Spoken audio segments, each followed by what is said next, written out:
നമസ്കാരം. നമ്മൾ 9ാം ക്ലാസ്സിൻ്റെ 1ാമത്തെ അധ്യായത്തിലേക്ക് കയറിയിരിക്കുകയാണ്. ഫസ്റ്റ് എപ്പിസോഡ് കഴിഞ്ഞു, സെക്കൻഡ് എപ്പിസോഡിലേക്ക് കയറുന്നു. ഇന്നുകൊണ്ട് നമുക്ക് 1ാമത്തെ പാഠം തീർക്കാൻ പറ്റും. അപ്പം ഞാൻ പറഞ്ഞ കാര്യങ്ങൾ ശ്രദ്ധിച്ചിട്ടുണ്ടല്ലോ. ഒരു ചെറിയ പ്രശ്നം എനിക്ക് സംഭവിക്കും. ഈ ബോർഡിൽ വരയ്ക്കുമ്പോൾ പ്രോബ്ലം ഇല്ല, എഴുതുമ്പോഴത്തേക്ക്. കാരണം ഞാൻ സെൽഫി വീഡിയോ ആണ് ചെയ്യുന്നത്.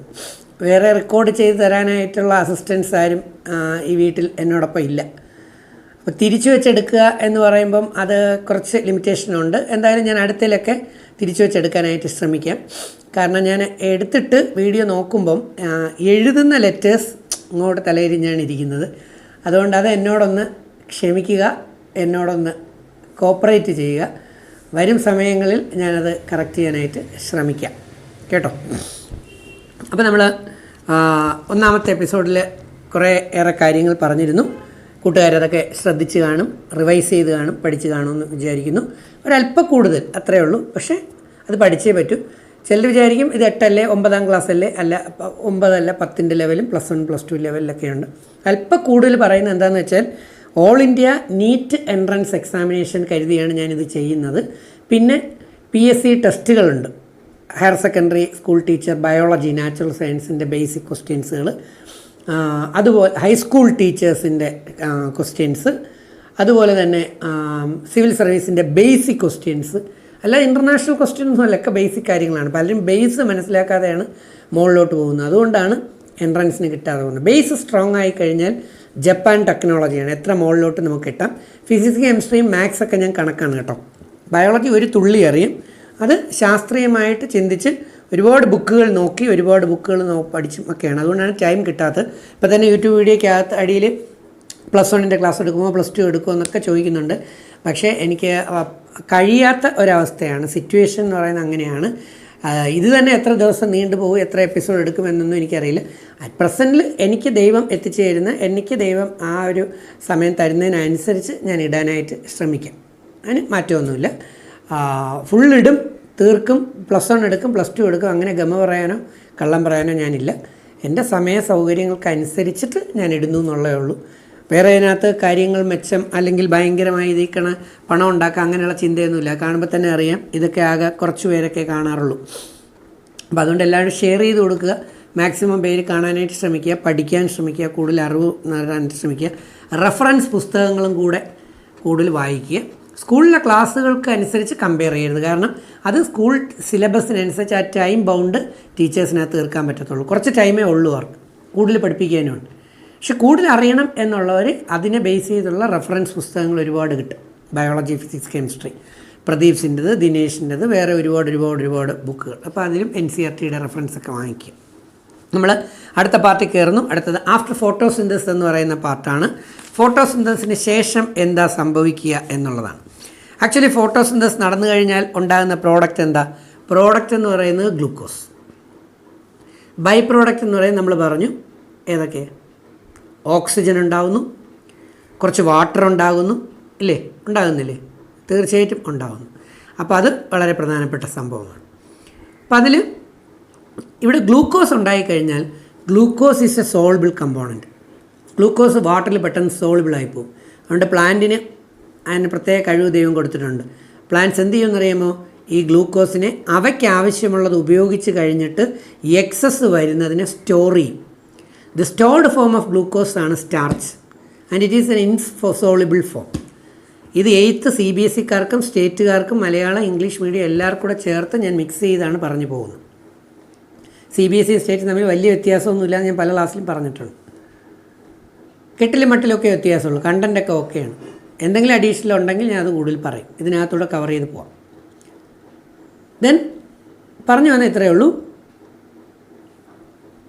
ഗ്ലൂക്കോസ് സ്റ്റാർച്ചായിട്ട് കൺവേർട്ട് ചെയ്യും. സ്റ്റാർച്ച് എന്ന് പറയുന്നത് ഇൻസോളിബിൾ ഫോം, വാട്ടറിൽ ലയിക്കാത്ത അലേയമായിട്ടുള്ള അല്ലെങ്കിൽ ലയിക്കാത്ത ടൈപ്പാണ് സ്റ്റാർച്ച്. അതുകൊണ്ടാണ് നമ്മൾ സ്റ്റാർച്ച് ടെസ്റ്റ്, അയഡിൻ ടെസ്റ്റൊക്കെ നടത്തുമ്പോഴത്തേക്ക് അത് ബ്ലൂ കളറിൽ കാണുമ്പോൾ ഇറ്റ് ഈസ് കൺഫേംഡ്. അയഡിൻ സ്റ്റാർച്ചിൽ ഒഴിക്കുമ്പോൾ അത് ബ്ലൂ കളറിൽ വരും. അപ്പോൾ അതിൽ അയഡിൻ ഉണ്ടെന്ന്, അല്ല സ്റ്റാർച്ച് ഉണ്ടെന്ന് നമ്മൾ കണ്ടുപിടിക്കും. ഒരു എക്സ്പെരിമെൻറ്റ് പെട്ടെന്ന് ഓർമ്മ വന്നുകൊണ്ട് പറഞ്ഞു എന്നുള്ളൂ. നമ്മൾ കണ്ടൻറ്റിലേക്ക് കയറുന്നു. എല്ലാം സ്റ്റാർച്ച് ആയിട്ടാണോ? അല്ല, ചിലത് മറ്റ് വകഭേദങ്ങളിലേക്ക് പോകും. സ്റ്റാർച്ച് ട്യൂബറുകളിലാണ്. അത് കഴിഞ്ഞ് നമുക്ക് പ്രോട്ടീൻ വേണം, മാംസ്യാഹാരം വേണം, മാംസ്യം. അതിന് നമുക്ക് പയർവർഗ്ഗങ്ങളായ ലഗൂംസിലോട്ട് പ്രോട്ടീൻ ഫോമിലായിരിക്കും അത് കൺവേർട്ട് ചെയ്ത് സ്റ്റോർ ചെയ്യുക. പിന്നെ ഓയിൽ ഫോമിൽ ഫാറ്റ് ആൻഡ് ഓയിൽസ് എന്ന് പറഞ്ഞ് കേട്ടിട്ടുണ്ട്. ഫാറ്റ് സോളിഡായിട്ടിരിക്കുന്നത് അതിൻ്റെ ലിക്വിഡ് ഫോമിലായിട്ട് വരുന്നതാണ് ഓയിൽ. നമുക്ക് തേങ്ങ എണ്ണ അറിയാം, വെളിച്ചെണ്ണ. അതുപോലെ തന്നെ സെസാമം, എള്ള്, അതുപോലെ തന്നെ കപ്പലണ്ടി എണ്ണ, ഇങ്ങനെയൊക്കെ പല പല പരിപ്പുകൾ. അപ്പോൾ ഇത് എണ്ണ അല്ലെങ്കിൽ ഓയിൽ ആ ഫാറ്റ് ആൻഡ് ഓയിലിൻ്റെ ഫോമിലേക്ക് സ്റ്റോർ ചെയ്യും. അവ ആണ് ഓയിൽ തരുന്ന ഗ്രെയിൻസ് എടുത്താൽ മതി. ഞാൻ പറഞ്ഞ തേങ്ങ ഉൾപ്പെടെയുള്ള ഘടകങ്ങൾ. അടുത്ത ടൈപ്പ് സ്റ്റോർ ചെയ്യുന്ന ഫോംസ് എന്ന് പറയുന്നത് ഫ്രക്ടോസ്, ഫ്രൂട്ട് ഷുഗറായിട്ടാണ്. പഴങ്ങളിൽ സ്റ്റോർ ചെയ്യും അല്ലേ. Then fat, oil, then fructose. Then കരിമ്പിൽ സ്റ്റോർ ചെയ്യും. കരിമ്പിൽ, ഷുഗർ കെയിനിൽ സൂക്രോസ് എന്ന് പറഞ്ഞ രീതിയിലായിരിക്കും, സൂക്രോസ് ഫോമിലായിരിക്കും സ്റ്റോർ ചെയ്യുക. പിന്നെ മാൾട്ടോസ് എന്ന് പറയുന്ന ഫോമിൽ സ്റ്റോർ ചെയ്യും. മാൾട്ടുകൾ കേട്ടിട്ടില്ലേ, സിയാമൈസ്, ഇങ്ങനെയുള്ള നമ്മുടെ അവിടെ കോമൺ ആയിട്ടില്ല, നോർത്ത് ഇന്ത്യൻ പ്രോഡക്റ്റ്സ് ആയിട്ടുള്ള സിയാമൈസ്, മാൾട്ട് ഉണ്ടാക്കുന്ന പ്രോഡക്റ്റ്സ്. അപ്പോൾ മാൾട്ടോസ് എന്ന് പറയുന്ന ഷുഗറായിട്ട് അതിനെ സ്റ്റോർ ചെയ്യാം. ഇങ്ങനെ എന്ത് തന്നെയായാലും ഗ്ലൂക്കോസിനെ പല ഫോമിലേക്ക് സ്റ്റോർ ചെയ്ത് റിസർവ് ചെയ്ത് വയ്ക്കും ആഫ്റ്റർ ഫോട്ടോസിന്തസിസ്. ഓരോ പ്ലാന്റ്സും അവയുടെ നേച്ചർ, അവയുടെ കാലാവസ്ഥ, അതൊക്കെ അനുസരിച്ച് അവൻ്റെ നേച്ചർ, ആ പ്ലാന്റിൻ്റെ നേച്ചർ അനുസരിച്ചിട്ടൊക്കെ അത് സ്റ്റോർ ചെയ്ത് വയ്ക്കുന്നതാണ് ഫോട്ടോസിന്തസിന് ശേഷമുള്ള പരിപാടി എന്ന് പറയുന്നത്. ക്ലിയർ ആണല്ലോ? ഓക്കെ. ദെൻ നമ്മൾ പിഗ്മെൻസിനെ കുറിച്ച് കഴിഞ്ഞ ക്ലാസ്സിൽ പറഞ്ഞു. ക്ലോറോഫിൽ എ, ബി, സി എന്നും ഡി എന്നൊക്കെ പറഞ്ഞു, കരോട്ടിൻ, സാന്തോഫിൽ. ഈ പിഗ്മെൻസിനെ എങ്ങനെയാണ് കണ്ടെത്തുക? പിഗ്മെൻസിനെ കണ്ടെത്തുന്ന പരിപാടിക്കാണ് ക്രൊമാറ്റോഗ്രാഫി എന്ന് പറയും. നമുക്ക് ഏത് ഇലയിലാണോ ഏത് ലീഫിലാണുള്ള പിഗ്മെൻറ്റുകൾ, കളറിങ് മെറ്റീരിയൽസ് ആണ് നമുക്ക് കണ്ടെത്തേണ്ടതെന്നുള്ളത് അവയെ നമ്മൾ അരച്ച്, അതിനൊക്കെ പ്രൊസീജിയറുണ്ട്. അതൊക്കെ നമ്മൾ ഡിഗ്രിക്കേ പഠിക്കത്തുള്ളൂ, നമുക്കിവിടെ ആവശ്യമില്ല. എന്നാലും ഞാൻ പറഞ്ഞു തരുന്നു. ലീഫ്, ഇല എടുക്കുക, അതിനെ പെസ്റ്റ് മോട്ടറൊക്കെ വെച്ചിട്ട് നമ്മൾ അസറ്റും ഒക്കെ വെച്ച് നമ്മളിങ്ങനെ അരയ്ക്കും. പെട്രോൾ ചെയ്തർ അതൊക്കെ ഉപയോഗിച്ചിട്ട് ക്രൊമാറ്റോഗ്രാഫി എന്ന് പറയുന്ന ട്യൂബിനകത്ത് വെച്ചിട്ട് അതിനെ നമ്മൾ ക്രൊമാറ്റോഗ്രാഫിക് പേപ്പറുണ്ട്, ബ്ലോട്ടിംഗ് പേപ്പർ പോലെ പേപ്പർ, അതിൽ നമ്മൾ അരച്ചെടുത്തത് ഒന്ന് സ്പോട്ട് ചെയ്ത് ലോഡ് ചെയ്തിട്ട് അതിൻ്റെ പേപ്പറിൻ്റെ ടിപ്പ് ഈ സൊല്യൂഷനിൽ ടച്ച് ചെയ്തിങ്ങനെ സൊല്യൂഷൻ ഇതിലൂടെ റൺ ചെയ്യും. മുകളിലോട്ട് ഈ പേപ്പറിലൂടെ ഇങ്ങനെ കയറി വരുന്നതിനനുസരിച്ച് ഈ അരച്ച് വെച്ചിരിക്കുന്ന ഇലയുടെ പിഗ്മെൻസുകളെ കൂടെ പൊക്കിക്കൊണ്ടിങ്ങനെ വരും. അത് പല സ്ഥലത്തായിട്ട് ഡെപ്പോസിറ്റ് ചെയ്യുമ്പോൾ നമുക്ക് കാണാൻ പറ്റും. Chlorophyll A, chlorophyll B, carotene, xanthophyll എന്നൊക്കെ പറഞ്ഞ് പല രീതിയിൽ അത് സെപ്പറേറ്റ് ചെയ്തെടുക്കാൻ അതിന് പ്രത്യേക ടെക്നിക്കുണ്ട്, ലാബുണ്ട്, സയൻറ്റിസ്റ്റുമാരുണ്ട്, അവരത് സെപ്പറേറ്റ് ചെയ്ത് അതെടുക്കും. പലതരം ക്രൊമാറ്റോഗ്രാഫിക് പ്രോസസ്സ് ഉണ്ട്. പേപ്പർ ക്രൊമാറ്റോഗ്രാഫി ഉണ്ട്, തിൻ ലെയർ ഉണ്ട്, ജെൽ ഉണ്ട്, അങ്ങനെ ഒരുപാട് ടൈപ്പിലുണ്ട്. അതൊന്നും ഇപ്പം നമുക്ക് വേണ്ട. ക്രൊമാറ്റോഗ്രാഫി എന്ന് പറയുന്ന ടെക്നിക്ക് പറഞ്ഞു എന്നുള്ളതേ ഉള്ളൂ. ഇത് പിഗ്മെൻറ്റ് സെപ്പറേഷന് വേണ്ടി ഉപയോഗിക്കുന്ന മെത്തേഡാണ്. ദെൻ ക്ലോറോഫില്ലുകളാണ് കോമൺ ആയിട്ട് നമ്മൾ പറഞ്ഞു. അതിൽ ക്ലോറോഫിൽ എയും ക്ലോറോഫിൽ ബി എയും കുറിച്ച് ഒന്നുകൂടെ പറയുന്നു. ക്ലോറോഫിൽ എ എന്ന് പറയുന്നതിന് ഫോർമുലയുണ്ട്. ക്ലോറോഫിൽ എയുടെ ഫോർമുല എന്ന് പറയുന്നത് C55H72O5 N4Mg. ക്ലോറോഫിൽ ബി ആണെങ്കിൽ C55H70 ആണ്, മറ്റേത് 72 ആയിരുന്നു, ഇവിടെ 70O6 N4Mg. ഇവിടെ ടീച്ചിങ് ഈസ് ആൻ ആർട്ട് എന്ന് പറഞ്ഞ പോലെ ഞാൻ ഒരു ടേമിന്, ഒരു എലമെൻറ്റിന് കടുപ്പം കൊടുത്തു. ഏതാ? Mg. എന്താ Mg? മഗ്നീഷ്യം. ക്ലോറോഫിൽ മോളിക്യൂൾ കൃത്യമായി ഡെവലപ്പ് ചെയ്യാനായിട്ട് അതിൻ്റെ സെൻട്രൽ യൂണിറ്റായിട്ട് ഘടിപ്പിച്ചിരിക്കുന്ന എലമെൻ്റാണ് മഗ്നീഷ്യം. മഗ്നീഷ്യം കുറഞ്ഞു പോയാൽ, ഇല്ലാതായിക്കഴിഞ്ഞാൽ ക്ലോറോഫില്ലിന് നേരെ ഡെവലപ്പ് ചെയ്യാൻ പറ്റാതെ വരുമ്പോഴാണ് യെല്ലോയിങ് എഫ് ലീഫ്, ഇലകൾ മഞ്ഞ കളറിലേക്കായി പോകുന്നതിന് കാരണം ക്ലോറോഫിൽ ഉടഞ്ഞു പോകും, ക്ലോറോഫിലിന് നേരെ ഡെവലപ്പ് ചെയ്യാൻ പറ്റാതെ വരും. അപ്പോൾ മഗ്നീഷ്യം കണ്ടൻറ്റ് എന്ന് പറയുന്നത് വളരെ വളരെ വളരെ ഇമ്പോർട്ടൻ്റ് ആയിട്ടുള്ള ഒരെണ്ണമാണ് ക്ലോറോഫിൽ മോളിക്യൂളിൻ്റെ ഡെവലപ്മെൻറ്റിന്. അത് പറയാനാണ് ഈ ഫോർമുല പറഞ്ഞത്. ഈ ഫോർമുലയെ നിങ്ങൾ പഠിക്കേണ്ടത്, അത് +2 +1 ഫോർമുലയാണ്. വ്യത്യാസം ഉള്ളത് കണ്ടല്ലോ. ഓയിലുള്ള വ്യത്യാസമുണ്ട്, ഹൈഡ്രജനിലുള്ള വ്യത്യാസമുണ്ട്, കാർബണിൽ വ്യത്യാസമൊന്നുമില്ല, N4Mgയിലും വ്യത്യാസമില്ല. അപ്പോൾ അതാണ് സംഭവം. അപ്പോൾ ഓർക്കുക, magnesium element, magnesium iron is very very important for the development of chlorophyll molecule. Chlorophyll molecule develop ചെയ്യണമെങ്കിൽ മഗ്നീഷ്യം വളരെ അത്യാവശ്യമാണ്. ഓക്കെ ആണല്ലോ. നമ്മൾ അടുത്തയിലേക്ക് പോകുന്നു. ഇത്രയും നേരം നമ്മൾ ഫോട്ടോസിന്തസിസ് ആണ് പറഞ്ഞതെങ്കിൽ ഫോട്ടോസിന്തസ് എല്ലാ പ്ലാന്റ്സും ഫോട്ടോസിന്തസ് നടത്തണമെന്ന് നിർബന്ധമൊന്നുമില്ല. എന്താണ് ഫോട്ടോസിന്തസിസ്? ലൈറ്റിൻ്റെ പ്രസൻസിൽ സിന്തസൈസ് ചെയ്യുന്നു. Preparation of food in the presence of sunlight, അല്ലേ, by using carbon dioxide and water and site is the chlorophyll molecules. പക്ഷേ ചില ഓർഗാനിസംസ്, ചില ജീവികൾ ഫുഡ് പ്രിപ്പയർ ചെയ്യാൻ ഉപയോഗിക്കുന്നത് ലൈറ്റ് എനർജി അല്ല. ഫോട്ടോ സിന്തസിൽ മാത്രമാണ് ലൈറ്റിൻ്റെ എനർജിയെ ഉപയോഗിക്കുന്നത്. എന്നാൽ മറ്റ് ചില ഓർഗാനിസംസ് എന്ന് പറയുന്നത് ഫുഡ് പ്രിപ്പയർ ചെയ്യാൻ വേണ്ടി ഉപയോഗിക്കുന്നത് കെമിക്കൽ എനർജികളാണ്. ആ കെമിക്കൽ എനർജികൾ ഉപയോഗിച്ച് ഫുഡ് പ്രിപ്പയർ ചെയ്യുന്നവ എന്ന് പറയുന്നത് ലോവർ ഗ്രൂപ്പ് ഓർഗാനിസം, മൈക്രോബ്സുകൾ, ഇവയൊക്കെയാണ്. ഇവയെ തന്നെ നമുക്ക് പറയാം എയ്റോബിക് ആൻഡ് അനൈറോബിക്. കേട്ടിട്ടുണ്ടാവുമല്ലോ നിങ്ങൾ. എയ്റോബിക്, എയറിൻ്റെ പ്രസൻസിൽ ജീവിക്കുന്നത്. അവയ്ക്ക് ജീവിക്കാൻ ഓക്സിജൻ ആവശ്യമാണ്, എയർ ആവശ്യമാണ്. എയർ മീൻസ് ഓക്സിജൻ ആവശ്യമാണ്. അതാണ് എയ്റോബിക് ഓർഗാനിസംസ്. നമ്മളൊക്കെ അതാണ്. ചില ബാക്ടീരിയകൾ എയ്റോബിക്കായിട്ട് വരാം. അനൈറോബിക്കാണ് ലോവർ ഗ്രൂപ്പിലെ കുറേ എണ്ണം. അവയ്ക്ക് ജീവിക്കാൻ എന്ത് വേണ്ട? ഓക്സിജൻ വേണ്ട, വായു വേണ്ട. അനൈറോബിക് കണ്ടീഷനിൽ ജീവിക്കും. Anaerobic condition, they can live exist without the presence of oxygen or എയറിൻ്റെ വേണ്ട. അതുപോലെ ഈ ഫോട്ടോസിന്തസിന് നടത്താത്ത എന്നാൽ ഫുഡ് പ്രിപ്പയർ ചെയ്യുന്ന കെമിക്കൽ എനർജി ഉപയോഗിക്കുന്ന പ്രോസസ്സിനെയാണ് കീമോട്രോപ്സ് എന്ന് നമ്മൾ പറയുക. കീമോ സിന്തസിസ്, ഫുഡ് പ്രിപ്പയർ ചെയ്യുന്ന പ്രോസസ്സിനെ കീമോ സിന്തസിസ് എന്ന് പറയും. Photo synthesis, chemo synthesis.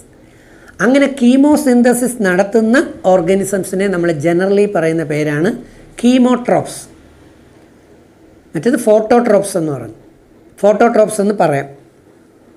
Photo autotrophs, സ്വന്തമായി ലൈറ്റിൻ്റെ പ്രസൻസിൽ ഫുഡ് പ്രിപ്പയർ ചെയ്യുന്നു. ഇവിടെ chemotrophs, they are using chemical energy. ഈ ഫോട്ടോട്രോപ്സിനെ വീണ്ടും രണ്ടാക്കി തിരിക്കാം. Photo ഓട്ടോട്രോഫുകളും photo ഹെറ്ററോട്രോപ്സുകളും. അതിലോട്ടൊന്നും ഞാൻ കൂടുതൽ പോകുന്നില്ല.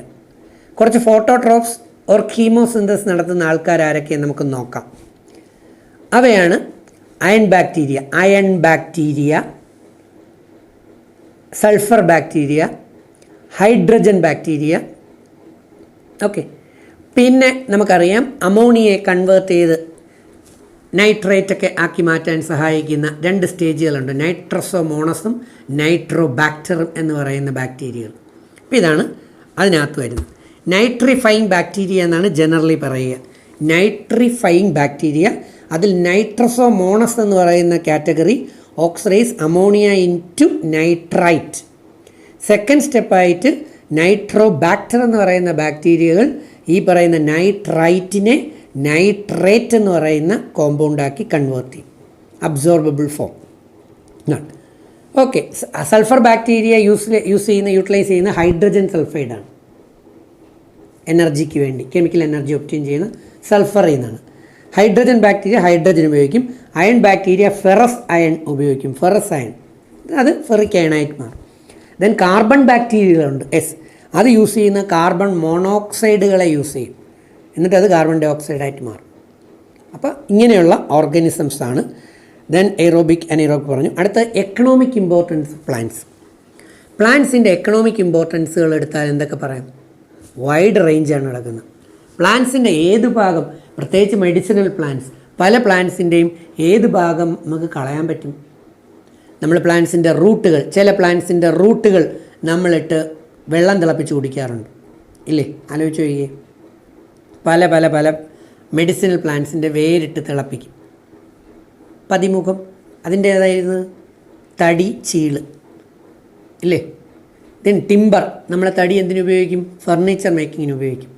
അപ്പോൾ വേരായി, തടിയായി. ഇനി ലീഫ്, വെജിറ്റബിൾസായിട്ട് നമ്മൾ ഉപയോഗിക്കും, ഇല്ലേ? ചീര. ദെൻ ഫ്ലവർ, അഗസ്തിപ്പൂവൊക്കെയുള്ള ഫ്ലവറുകൾ, പല പാപ്പിലോണേഷ്യസ്, ചില അതിൻ്റെ ലഗൂം ഫ്ലവറുകൾ നമ്മൾ ഫുഡായിട്ട് ഉപയോഗിക്കും. പോഡ്സ്, പോഡെന്ന് പറഞ്ഞാൽ ലഗൂമിൻ്റെ പയറുകൾ, തോടുള്ള പയറുകൾ, ലഗൂം, നമ്മൾ പോഡ്സ്, അവയെ നമ്മൾ ഫുഡായിട്ട് ഉപയോഗിക്കും. ഫ്രൂട്ട്സ് നമ്മൾ ഫുഡായിട്ട് ഉപയോഗിക്കും എന്ന് കരിമ്പ് സ്റ്റെം തന്നെ നമ്മൾ ഫുഡായിട്ട് ഉപയോഗിക്കില്ലേ? ഉപയോഗിക്കും. അപ്പോൾ മെഡിസിനിൽ ഉപയോഗിക്കും. ആലോചിച്ചു. ആടലോടകം തുളസി ഒക്കെ നമ്മൾ കട്ടൻ കാപ്പി കുടിക്കാനായിട്ടും ആവി പിടിക്കാൻ ആടലോടെ ഉപയോഗിക്കും എന്ന് പറഞ്ഞു വേണ്ട. പ്ലാന്റ്സ് മനുഷ്യന് ഗുണമേ ചെയ്യുന്നുള്ളൂ. ഇനി അടുത്ത ലെവലിലേക്ക് നോക്കിക്കഴിഞ്ഞാൽ ഭയങ്കര ഗുണമാണ് ചെയ്യുന്നത്. ഇക്കോളജിക്കൽ ലെവലിലൂടെ കുറച്ച് നോക്കിക്കഴിഞ്ഞാൽ അതിലേക്കാണ് നമ്മൾ കയറുന്നത്.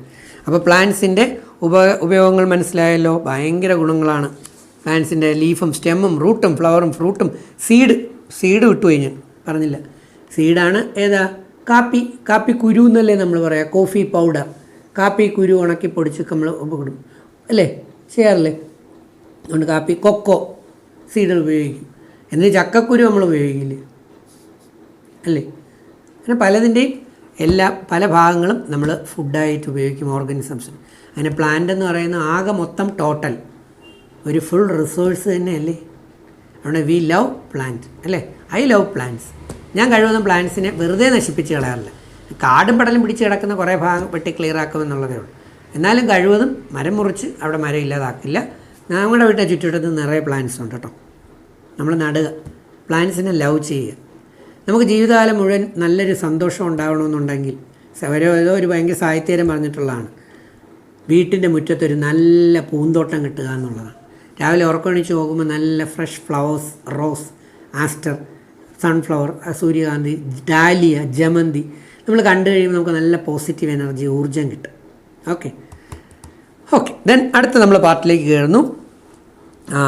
Ocean at par with land. ഈ ഓഷൻ നമ്മുടെ ലാൻഡ് വെച്ച് കണക്കൂട്ടി നോക്കുമ്പോഴത്തേക്ക് ഓഷൻ എന്ന് പറയുന്ന സമുദ്രം അല്ലെങ്കിൽ വാട്ടർ ബോഡി ഭൂമിയിൽ എത്രയാണ്? 2/3 അല്ലേ. 2/3 ഭാഗവും ജലമാണ് ഭൂമിയുടെ. അപ്പോൾ ഏറ്റവും കൂടുതൽ പ്ലാന്റ്സ് കാണപ്പെടുന്നത് ലാൻഡിലാണോ വാട്ടറിലാണോ അല്ലെ ഓഷൻ ബോഡിയിലാണോ എന്ന് ചോദിച്ചാൽ നോ ഡൗട്ട് ഓഷൻ ബോഡിയിലാണ്. അതുകൊണ്ട് തന്നെ ഏകദേശം 75% ഓക്സിജൻ പ്രൊഡക്ഷൻ എന്ന് പറയുന്നതും ഓഷൻ പ്ലാന്റ്സ് തന്നെയാണ്. വാട്ടർ പ്ലാന്റ്സ്, അക്വാട്ടിക് പ്ലാന്റ്സ്, അത് ചെറിയ തോട്, ഡിച്ചസ്, പോൺസ്, ചെറിയൊരു കുളം മുതൽ, ഒരു കുഞ്ഞു കുളം മുതൽ അല്ലെങ്കിൽ ഒരു അക്വേറിയം മുതൽ അല്ലേ, അതുമുതൽ ഓഷൻ വരെ നീണ്ടു കിടക്കുന്നത് നോക്കിയാൽ small protozoans to blue whales, തിമിംഗലം വരെയുള്ളവയെ നമുക്ക് കാണാൻ പറ്റും. എത്ര വെറൈറ്റിയാണ്, ആനിമൽ ഡൈവേഴ്സിറ്റി. അപ്പോൾ ഞാൻ പ്രോട്ടോസോവൻസ് പറഞ്ഞപ്പോഴാണ് ഇവിടെ 2 വാക്കുകൾ പഠിക്കണം. നമ്മളൊരു കുളത്തിനെ ഇക്കോസിസ്റ്റമാക്കി എടുത്താൽ അല്ലെങ്കിൽ ഒരു വാട്ടർ ബോഡി ഇക്കോസിസ്റ്റമാക്കി എടുത്താൽ അതിൽ ഫ്രീ ഫ്ലോട്ടിംഗ് ആയിട്ട് കിടക്കുന്ന യൂണിസെല്ലുലാർ പ്ലാന്റ്സുകളുണ്ടാവും.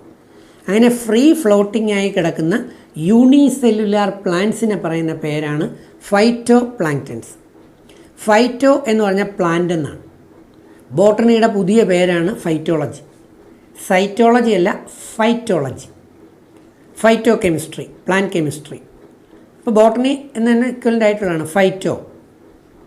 അപ്പോൾ phyto planktons free floating plant bodies, unicellular microscopic free floating പ്ലാന്റുകളെ പറയുന്ന പേരാണ് ഫൈറ്റോ പ്ലാങ്ക്ടനെങ്കിൽ സൂ പ്ലാങ്ക്ടൺ എന്ന് കേൾക്കുമ്പോൾ തന്നെ സൂ എന്ന് പറയുമ്പോൾ തന്നെ അറിയാം അനിമൽസ്, സുവോളജി.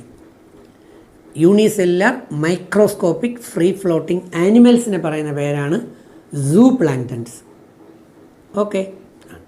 അപ്പോൾ ഒരു ഇക്കോസിസ്റ്റം നമ്മൾ നോക്കിക്കഴിഞ്ഞാൽ, ഇക്കോസിസ്റ്റം എന്ന് പറഞ്ഞാൽ ഒരു ഏരിയയാണ്. ഇപ്പോൾ വാട്ടർ ഇക്കോസിസ്റ്റം, നമ്മൾ പോണ്ടാസാൻ ഇക്കോസിസ്റ്റം ഉണ്ട്, നേരത്തെ പറഞ്ഞ കണക്ക് ഒരു അക്വേറിയം ഒരു ഇക്കോസിസ്റ്റം ആക്കാം, മറൈൻ ഇക്കോസിസ്റ്റം ഉണ്ട്, ഫോറസ്റ്റ് ഇക്കോസിസ്റ്റം ഉണ്ട്, ഡ്രൈലാൻഡ് ഇക്കോസിസ്റ്റം ഉണ്ട്, ഡെസേർട്ട് ഇക്കോസിസ്റ്റം ഉണ്ട്, തുന്ദ്ര ഇക്കോസിസ്റ്റം ഉണ്ട്, ആൽപൈൻ ഇക്കോസിസ്റ്റം ഉണ്ട്, അങ്ങനെ നിറയെ ഇക്കോസിസ്റ്റം ഉണ്ട്. ഒരു ഇക്കോസിസ്റ്റം എന്ന് പറഞ്ഞാൽ ഒരു ഏരിയ, അവിടെ organisms are being eating and eaten അല്ലേ, അത് തിന്നുകയും തിന്നപ്പെടുകയും ചെയ്യുന്ന ഒരു പ്രോസസ്സാണ് നടക്കുക. ഒരു ഇക്കോസിസ്റ്റത്തിൽ വലിയ ജീവികൾ ചെറിയ ജീവികളെ തിന്നും, അതൊരു യൂണിവേഴ്സൽ ട്രൂത്താണ്. അത് നമ്മൾ അടുത്ത പാഠങ്ങളിലേക്ക് വരുമ്പോൾ നമുക്ക് കൂടുതൽ പഠിക്കാം. ഇവിടെ അത്ര കൂടുതലൊന്നുമില്ല. നമുക്കറിയാം പുൽച്ചാടി ആരികളെ ഇപ്പോൾ 8ാം ക്ലാസ്സിൽ അത് പഠിച്ചേ പറ്റത്തുള്ളൂ. അതിൻ്റെ ഒരു ബേസ് ഇവിടെ കിടക്കുന്നത്. ബാക്കി പാർട്ട് 8 പഠിച്ചിട്ടുണ്ടെങ്കിൽ ഇവിടെ എളുപ്പമാവും. പുൽച്ചാടി, ഗ്രാസ് ഹോപ്പർ ആര് തിന്നും? പുല്ലിനെ തിന്നും. ഗ്രാസ് ഹോപ്പർ തിന്നാൽ ഗ്രാസ് ഹോപ്പറിൻ്റെ പുറകെ മറ്റൊരാളിരിപ്പുണ്ട്. ആരുണ്ട്? ഫ്രോഗ് ഉണ്ടാവാം, സ്നേക്ക് ഉണ്ടാവാം. 2 പേർ കൂടെയും തിന്നാം, ഒറ്റയ്ക്കും തിന്നാം അല്ലേ. അവർക്ക് നമ്മൾ ചെയിനും ഫുഡ് ഉപയോഗം നമുക്ക് പിന്നെ പഠിക്കാം. അപ്പോൾ ഇതാണ് സംഭവം, ഇക്കോസിസ്റ്റം. ഈ ഇക്കോസിസ്റ്റത്തിൽ ഏറ്റവും പ്രധാനപ്പെട്ട ഒരു ഫാക്ടർ എന്ന് പറയുന്നത് പ്ലാന്റ്സ് തന്നെയാണ്. പ്ലാന്റ്സിനെ നമ്മൾ പ്രൊഡ്യൂസേഴ്സ് എന്ന് പറയും. പ്രൊഡ്യൂസേഴ്സ്. ആ പ്രൊഡ്യൂസറിനെ നമ്മൾ എടുത്തു കഴിഞ്ഞാൽ മറൈൻ ഓർ ഓഷൻ ഇക്കോസിസ്റ്റത്തിലാണ് ഏറ്റവും കൂടുതൽ പ്രൊഡ്യൂസേഴ്സ് കിടക്കുന്നത്. ഭയങ്കര ഗുണമാണത്. രണ്ടാമത് ഒന്നുകൂടെ നോക്കിയാൽ നമുക്ക് ഈ പുസ്തകത്തിൽ പറഞ്ഞിരിക്കുന്ന കണക്ക് ഒന്ന് പറഞ്ഞു കഴിഞ്ഞാൽ ഉള്ളത് മാൻഗ്രൂവ്സ് എന്ന് പറയുന്ന ഫോറസ്റ്റ്, മാൻഗ്രൂവ് പ്ലാന്റ്സ്, ഹാലോഫൈറ്റിക് വെജിറ്റേഷൻ എന്നാണ് പറയുന്നത്. ഹാലോഫൈറ്റ്സ് എന്ന് പറഞ്ഞാൽ the plants which are growing on saline soil, ഉപ്പ് ജലപ്രദേശങ്ങൾ, ഉപ്പ് വെള്ളമുള്ള സ്ഥലങ്ങളിൽ വളരുന്ന ഒരു കൂട്ടം കണ്ടൽക്കാട്. യെസ്, അതാണ് കണ്ടൽക്കാട് നമ്മൾ പറയും, കണ്ടൽ ചെടികൾ. ഈ കണ്ടൽ ചെടികൾ ഒരു മാർഷി ചതുപ്പ് നിലങ്ങളിൽ ഉപ്പ് കണ്ടൻ്റൊക്കെ ഉള്ളിടത്താണ് വളരുക. ഇത് ഫോറസ്റ്റ് പോലെ അങ്ങ് വളരും. അങ്ങനെ ഫോറസ്റ്റ് പോലെ വളർന്നു കഴിഞ്ഞാൽ ഉള്ള ഗുണം എന്താണെന്നറിയാമോ? നമുക്ക് ഫ്ലഡ്, വെള്ളപ്പൊക്കം വന്നാൽ, സുനാമി വന്നാൽ, ഇതുപോലെയുള്ള മറ്റ് പല സംഗതികളൊക്കെ വന്നാൽ കടലോര പ്രദേശത്തും മറ്റ് ഏരിയകളിലുമൊക്കെ വീടുകളും ആൾക്കാരെയും അല്ലെങ്കിൽ നമ്മുടെ ഡേ ടു ഡേ ലൈഫിൽ ഇൻ്ററാക്റ്റ് ചെയ്യുന്ന നമ്മുടെ പബ്ലിക് പ്ലേസിലേക്ക് വെള്ളം പെട്ടെന്ന് കയറി വരാത്ത രീതിയിൽ കണ്ടൽ കാടുകൾക്ക് കടലിനെയൊക്കെ തടയാനായിട്ട് പറ്റും. അതുകൊണ്ട് കണ്ടൽ കാടുകളുടെ സംരക്ഷണം അത്യാവശ്യമാണ്. ഏറ്റവും വലിയ കണ്ടൽക്കാട് എവിടെയാണെന്നൊന്ന് കണ്ടുപിടിക്കണേ. ഇപ്പം ഞാൻ പറയില്ല, +2 അത് ചോദിച്ചിട്ടുള്ളതാണ്, എൻട്രൻസിന് ചോദിച്ചിട്ടുള്ളതാണ്. എല്ലാം ഞാൻ പറഞ്ഞാൽ ചിലതൊക്കെ ഞാൻ ക്വസ്റ്റ്യനായിട്ട് ഇടണ്ടേ. അപ്പോൾ കണ്ടൽ കാടുകൾ എന്ന് പറയുന്നത് അവയാണ്.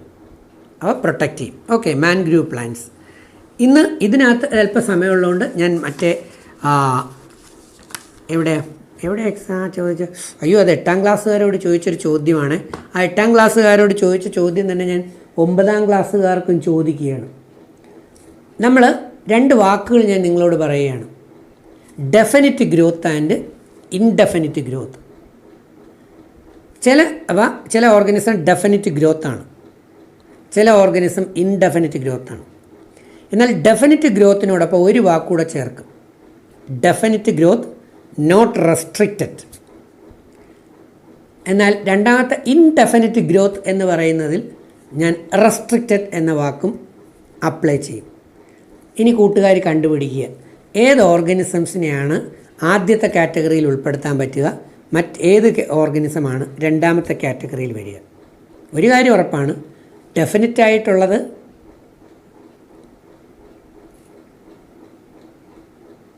നോട്ട് റെസ്ട്രിക്റ്റഡ് ആണ്, ഇൻഡെഫിനിറ്റ് ആയിട്ടുള്ളത് റെസ്ട്രിക്റ്റഡ്. ഈ 2 ടേമുകൾ വീതമുള്ളവ ഏത് ഓർഗൻസിനെ ബന്ധപ്പെട്ടാണെന്ന് പറയാമെങ്കിൽ നല്ലത് കേട്ടോ. ഞാൻ ഇടയ്ക്കിടയ്ക്ക് ഇങ്ങനെ ചില ചോദ്യങ്ങൾ തരാം. നിങ്ങളുടെ പുസ്തകത്തിൽ ഉള്ളതല്ല, ഈ 8, 9 ഉള്ളതല്ല, പക്ഷെ അത് പഠിക്കണം, വലിയ ക്ലാസ്സിലുള്ളത് തന്നെയാണ്. ദെൻ നമ്മളത് പറഞ്ഞു, അക്വാട്ടിക് ഓർഗാനിസം. Then alga. നമ്മൾ കടലിലേക്ക് നോക്കിക്കഴിഞ്ഞാൽ ആൽഗകളെ കാണാം. ആക്ച്വലി എന്താണ് ആൽഗ? നമുക്ക് പ്ലാന്റ് ബോഡിയെ പ്ലാന്റ് കിങ്ഡത്തിനെ തന്നെ തിരിക്കാം കേട്ടോ. Thallophyta, Bryophyta, pteridophyta. അത് +1 കാറ്റഗറൈസേഷനിലേക്ക് വരും. CBSEയിൽ അത് കൃത്യം പറഞ്ഞിട്ടുണ്ട്, നമ്മളതിലും അത് വരും. അതിൽ ഒന്നാമത്തെ കാറ്റഗറിയായ താലോഫൈറ്റ. താലോഫൈറ്റ എന്ന് പറഞ്ഞാൽ പ്ലാന്റ് ബോഡി താലസാണ്. ജസ്റ്റ് റൂട്ടോ സ്റ്റെമ്മോ ലീഫോ ഒന്നുമില്ല, വേരില്ല, കാണ്ഡമില്ല, ഇലയില്ലാതെ കിടക്കുന്ന ഒരു കൂട്ടം പ്ലാന്റ് ബോഡിയെ പറയുന്ന പേരാണ് താലോഫൈറ്റ്. ഈ താലോഫൈറ്റയെ നമുക്ക് വീണ്ടും ക്ലാസിഫൈ ചെയ്താൽ ആൽഗെ, ഫഞ്ചെ, ലൈക്കൻ എന്ന് കിട്ടും. അതിന് മുമ്പ് വേണമെങ്കിൽ 2 ക്ലാസിഫൈ ചെയ്ത് അതിൻ്റെ മുകളിൽ കയറ്റാം വൈറസ് ആൻഡ് ബാക്ടീരിയ. പക്ഷെ അവയെ നമ്മൾ വേറൊരു രീതിയിൽ മാറ്റും. പ്രോകാരിയോട്ട്, ഇവ യൂകാരിയോട്ട്. ഓർമ്മയുണ്ടാവല്ലോ, 8ാം ക്ലാസ്സിൽ നമ്മൾ പഠിച്ച പ്രോകാരിയോട്ടും യൂകാരിയോട്ടും. ഇപ്പോൾ എനിക്ക് തന്നെ അങ്ങോട്ടും ഇങ്ങോട്ടും തിരിയും. 8ൻ്റെ അടുത്ത് 9 8 ചോദിച്ച ചോദ്യം 9 ചോദിക്കുക, 9 ചോദിച്ചു, പക്ഷെ എല്ലാം പഠിച്ചേ പറ്റത്തുള്ളൂ. +1 +2 എളുപ്പമാവണമെങ്കിൽ 8th 9th 10th 3ഉം 11th 12th എത്തുന്നത് വരെയും ഫുൾ ഓർമ്മയുണ്ടായിരിക്കണം, അറിയാമായിരിക്കണം. ഇതാണ് MBBSന് കിട്ടാൻ, നീറ്റ് എൻട്രൻസിന് ഹൈ റാങ്ക് വാങ്ങിക്കാനുള്ള എളുപ്പം. അവിടെ അപ്പോൾ 11th 12th എളുപ്പമാവും. ഇല്ലാത്തവർക്ക് 11th 12th കടുക്കും, കടുക്കും കേട്ടോ. അപ്പോൾ താലോഫൈറ്റ എന്ന് പറയുന്ന ഗ്രൂപ്പിലാണ് ആൽഗെ വരുന്നത്. എന്താണ് ആൽഗെ? ക്ലോറോഫിൽ ബെയറിംഗ് താലോഫൈറ്റ്സിനെയാണ് ആൽഗ എന്ന് പറയുന്നത്. പച്ച മലയാളത്തിൽ പറഞ്ഞാൽ പായലുകൾ. നമ്മൾ തോട്ടിലെ പായലുകൾ കയ്യിൽ വരുമ്പോൾ പച്ച കളറിലുണ്ടാവും. ഈ പച്ച കളറിലുള്ള റൂട്ട്, വേര്, സ്റ്റെം, കാണ്ഡം, ഇല ഒന്നും ഇല്ലാത്ത ബോഡിയാണ് താലോഫൈറ്റ്. മനസ്സിലായോ? എന്നാൽ അടുത്ത ഗ്രൂപ്പ് വരുന്നു ഫഞ്ചൈ. ഫഞ്ചൈ എന്ന് പറഞ്ഞാൽ ക്ലോറോഫിൽ ലെസ് താലോഫൈറ്റ്സ്. അവയ്ക്ക് ക്ലോറോഫിൽ ഉണ്ടാവില്ല, ഹരിതകണം ഉണ്ടാകില്ല. ആരാ? പൂപ്പലുകൾ, മഷ്റൂം, കുമിള്, അഗാരിക്കസ് കുമിളുകൾ, റൊട്ടിപ്പൂപ്പുകൾ, മ്യൂക്കർ, പല പല പല പൂപ്പലുകൾ, ഫംഗസ് ഗ്രൂപ്പുകൾ, ഫഞ്ചൈ പൂപ്പലുകളാണ് അതിനകത്ത് വരിക.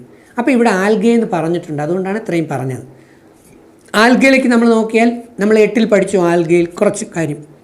ഏതൊക്കെയാണ്? ആൽഗയെ നമുക്ക് മേജർ 3 കാറ്റഗറി ആക്കാം. Green alga, brown alga, red alga. അത് മാത്രമല്ല കേട്ടോ, ബ്ലൂ ഗ്രീൻ ആൽഗയുണ്ട്, ദെൻ യെല്ലോ ബ്രൗൺ ആൽഗയുണ്ട്. That means cyanobacteria, സയനോഫൈസിയെ.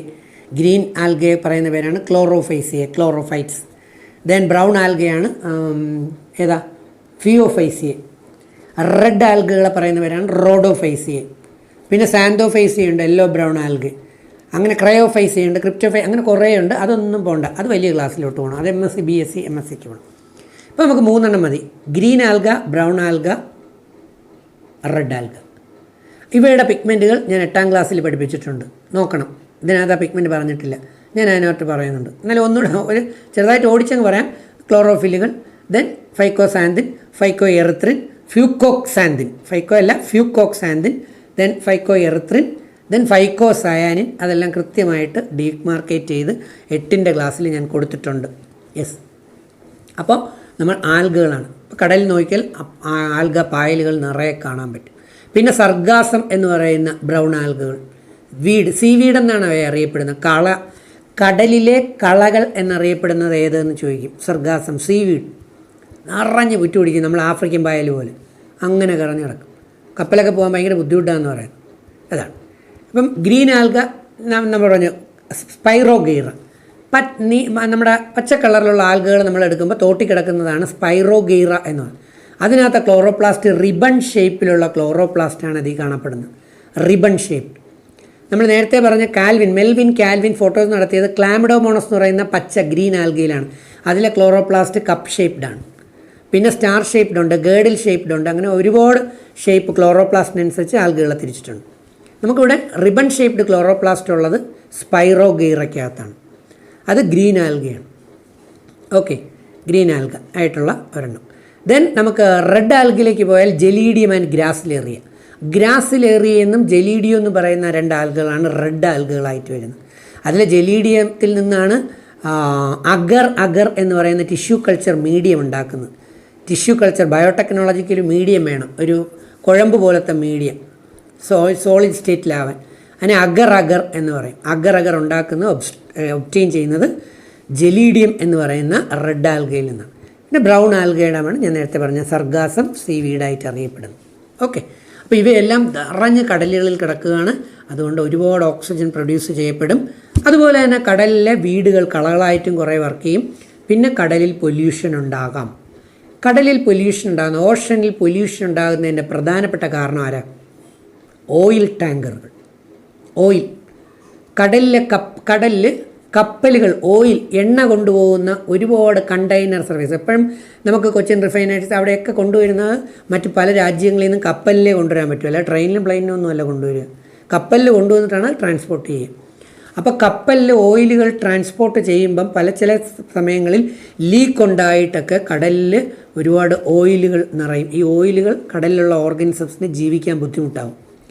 ഇപ്പം കണ്ടുപിടിച്ചിട്ടുണ്ട്, കുറേ സയൻറ്റിസ്റ്റുമാർ കണ്ടുപിടിച്ചിട്ടുണ്ട് ഓയിൽ ബഗ്സ്. ഈ ബഗ്സ് എന്ന് പറയുന്ന മൈക്രോബ്സിൻ്റെ പണി എന്ന് പറയുന്നത് കടലിൽ വെള്ളത്തിലുണ്ടാകുന്ന എത്തപ്പെടുന്ന എണ്ണയെ തിന്നു തീർക്കുന്നതാണ്. പക്ഷേ ഇതൊരു പൊല്യൂഷനാണ്. പിന്നെ കടലിലേക്ക് ഒഴുകി ചെല്ലുന്ന ഫാക്ടറി മാലിന്യങ്ങൾ കടലിൽ മാലിന്യം ഉണ്ടാക്കില്ലേ, പൊല്യൂഷൻ വരുത്തൂലേ? ഏതൊക്കെയാണെന്ന് ആലോചിച്ച് നോക്കൂ. അതുപോലെ തന്നെ ബോംബ് എക്സ്പ്ലോഷനൊക്കെ കടലിൽ നടത്തും, അല്ലെങ്കിൽ മിസൈലുകൾ ചെന്ന് പതിക്കും. വായിച്ചു നോക്കി, അതെല്ലാം അതിൻ്റെ റേഡിയേഷനും ഒക്കെ ആയിട്ട് കടലിൽ ഒരുപാട് നെഗറ്റീവ് പ്രോബ്ലംസ് ഉണ്ടാകും. ദെൻ വൾക്കാനിക് എറപ്ഷൻസ് ഉണ്ടാകും, പല കടലിൽ ഒക്കെ ഭൂകമ്പങ്ങൾ ഉണ്ടാകാം. അപ്പോൾ ഇങ്ങനെയൊക്കെ കടലും കൂടെ മാലിന്യമായി പോയാൽ, പിന്നെ പ്ലാസ്റ്റിക് കൊണ്ട് നമ്മൾ തട്ടാറില്ലേ?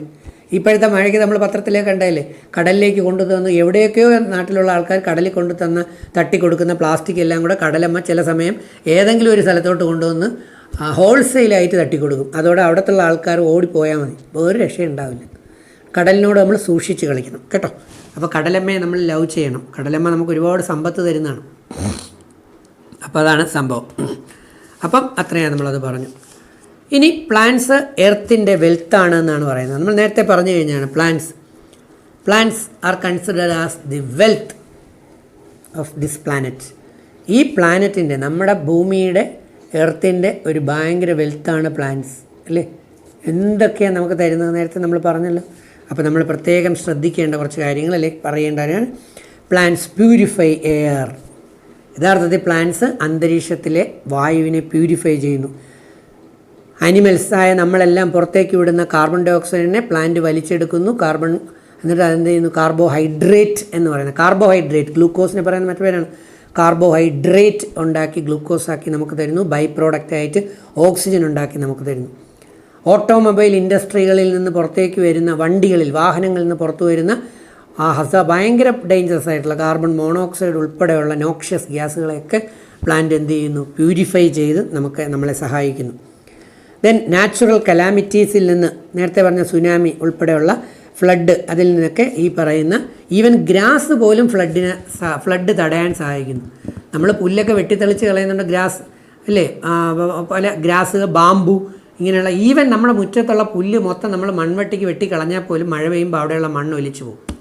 എന്നാൽ പുല്ല് നിറഞ്ഞിരിക്കുന്നതാണെങ്കിലോ. ഇതുകൊണ്ടാണ് നമ്മൾ ഇടുക്കി, വയനാട് ജില്ലകളിലെ മലപ്രദേശത്തെല്ലാം പുല്ല് വെച്ച് പിടിപ്പിക്കണം. പുല്ല് വേണം. അപ്പോൾ അത് സ്ട്രോങ് ആയിട്ട് നിൽക്കും. ലാൻഡ് സ്ലൈഡ് അല്ലെങ്കിൽ ഉരുൾപൊട്ടൽ അല്ലെങ്കിൽ ഈ പറയുന്ന ഫ്ലഡ്, മണ്ണൊലിപ്പെല്ലാം ഇതിനെ തടയും. ബണ്ട് കെട്ടി അല്ലെങ്കിൽ നമ്മൾ തട്ടായിട്ട് കൃഷി തിരിക്കുന്നതാണ്. ഒക്കെ നമുക്ക് ഇക്കോളജി പിന്നെ പഠിക്കാം. മാൻഗ്രൂവ് ഫോറസ്റ്റ് എന്ത് ചെയ്യുന്നു? കൺട്രോൾ പറഞ്ഞു. ട്രീ, ബുഷസ്, ഈവൻ ഗ്രാസ് പോലും prevent soil erosion and nature conservation. ഏറ്റവും പ്രധാനപ്പെട്ട ഒരു സംഭവമാണ് നമ്മുടെ നേച്ചറിനെ പ്രൊട്ടക്റ്റ് ചെയ്യുക, സംരക്ഷിക്കുക എന്നുള്ളത്. ഓക്കെ, അപ്പോൾ ഇന്നത്തെ എപ്പിസോഡിൽ നമ്മൾ എന്തൊക്കെ പറഞ്ഞു? നമ്മൾ പറഞ്ഞ ഗ്ലൂക്കോസ് സ്റ്റാർച്ചായി, ഗ്ലൂക്കോസ് എന്ന് പറഞ്ഞാൽ കാർബോഹൈഡ്രേറ്റ്, അത് ഗ്ലൂക്കോസാണ്, സോളിബിൾ ഫോമാണ്, സ്റ്റാർച്ചായി കൺവേർട്ട് ചെയ്ത് പല ഫോമിൽ സ്റ്റോർ ചെയ്യുന്നു. Starch tuber, protein legume, fat ഓയിലുകൾ കയറ്റിക്കുന്നു. ദെൻ ഫ്രക്ടോസായിട്ട് നമ്മൾ ഫ്രൂട്ടിൽ കാണാം, സുക്രോസ് ഷുഗർ കെയിൻ കാണുന്നു, മാൾട്ടോസ്. ദെൻ നമ്മൾ ക്രൊമാറ്റോഗ്രാഫിയെക്കുറിച്ച് പറഞ്ഞു. ക്ലോറോഫിൽ രണ്ടെണ്ണത്തിൻ്റെ ഫോർമുലകൾ നമ്മൾ പറഞ്ഞു. കീമോ സിന്തസ് പറഞ്ഞു, അതിൽ കീമോ ഓട്ടോട്രോപ്സ് പറഞ്ഞു, കീമോ ഹെറ്ററോട്രോപ്സ് പറഞ്ഞു ഇല്ലേ. ദെൻ അതിനകത്ത് പല ടൈപ്പ് ബാക്ടീരിയകളെക്കുറിച്ച് പറഞ്ഞു. എയ്റോബിക്, അനൈറോബിക് പറഞ്ഞു. എക്കണോമിക് ഇമ്പോർട്ടൻസ് പ്ലാന്റ്സ് പറഞ്ഞു. ഓഷൻ്റെ പ്രത്യേകതകളെക്കുറിച്ച് നമ്മൾ പറഞ്ഞു. ആൽഗയിൽ ഉള്ള ക്ലോറോഫിലുകളെക്കുറിച്ച് പറഞ്ഞു. താലോഫൈറ്റ പറഞ്ഞു. ദെൻ ഓഷൻ പൊല്യൂഷൻ ആവുന്ന എങ്ങനെയെന്ന് പറഞ്ഞു. പ്ലാന്റ്സ് എന്ന് പറയുന്ന എർത്തിൻ്റെ വെൽത്ത് ആണെന്ന് പറഞ്ഞു. ഓക്കെ, അങ്ങനെ നമ്മുടെ 9ാം ക്ലാസ്സിൻ്റെ 9th ക്ലാസ്സിലെ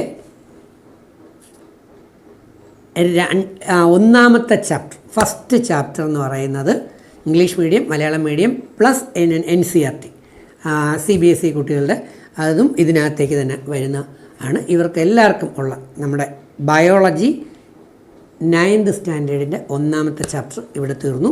2ാമത്തെ ചാപ്റ്ററുമായിട്ട് ഞാൻ വരുന്നതുവരേക്കും നന്ദി, നമസ്കാരം. മറക്കണ്ട, ഇത് നിങ്ങളുടെ കൂട്ടുകാർക്ക്, നിങ്ങളുടെ ക്ലാസ്മേറ്റ്സിന്, നിങ്ങളുടെ മറ്റ് ഫ്രണ്ട്സുകൾക്ക്, റിലേറ്റീവ്സിന് ഒക്കെ സെൻഡ് ചെയ്ത് കൊടുക്കുക. ഒരുപാട് ഗുണം കിട്ടും. കാരണം നമ്മൾ പുസ്തകത്തിൻ്റെ ഉള്ളിൽ മാത്രം ഒതുങ്ങുന്നില്ല, കുറേ വൈഡ് കാര്യങ്ങൾ, ജനറൽ ഇൻഫർമേഷനൊക്കെ പറയുന്നു. ഒരാളിനെങ്കിലും നമുക്ക് സഹായിക്കാൻ കഴിഞ്ഞാൽ അതൊരു പുണ്യപ്രവൃത്തിയാണ്. നീ ഒരു പുണ്യം ചെയ്യുമ്പോൾ 10 ഇരട്ടി പുണ്യം നിനക്ക് ഞാൻ നൽകുന്നു എന്നുള്ളതാണ് വചനം, നമ്മൾ മറക്കണ്ട. അപ്പം നമ്മുടെ കുട്ടികളെ നീറ്റ് എൻട്രൻസ് എക്സാമിനേഷന് കേരളത്തിൽ നിന്ന് ധാരാളം പേർക്ക് സെലക്ഷൻ കിട്ടുക എന്നുള്ളതും, കൂടാതെ ഹൈസ്കൂൾ HSA ടെസ്റ്റുകൾക്കും ഹയർ സെക്കൻഡറി ടെസ്റ്റുകൾക്കും മറ്റ് സിവിൽ സർവീസ് ടെസ്റ്റുകളുടെ ബേസും PSC ടെസ്റ്റുകളുടെയൊക്കെ ജനറൽ നോളജും ഒക്കെ ആയിട്ടുള്ള 8, 9, 10, +1, +2, അതിൽ 8, 9, 10 ഞാൻ ഇപ്പം ഇമ്പോർട്ടൻസ് കൊടുക്കുന്നത്. +1, +2 ഒക്കെ അത്ര പെട്ടെന്ന് പിടിച്ചാൽ തീരത്തില്ല, അത്ര ഒരുപാട് വേണ്ടി വരും കേട്ടോ. അതുകൊണ്ട് 8, 9, 10 അത് അടിസ്ഥാനപരമായി ഉറച്ചാൽ മാത്രമേ +1, +2 എളുപ്പമാവൂ. അപ്പം ഇപ്പോൾ 8ലും 9ലും 10ലും പഠിച്ചുകൊണ്ടിരിക്കുന്നവർക്ക് 11th 12th എളുപ്പമാവാനുള്ള വഴികളാണ് ഈ കാണുന്നത്. അപ്പം നിങ്ങൾ ഷെയർ ചെയ്യുക, കമൻറ്റ്സ് എഴുതാൻ മറക്കരുത്. അതെനിക്കൊരു പ്രോത്സാഹനമാണ്. I love you all. Thank you.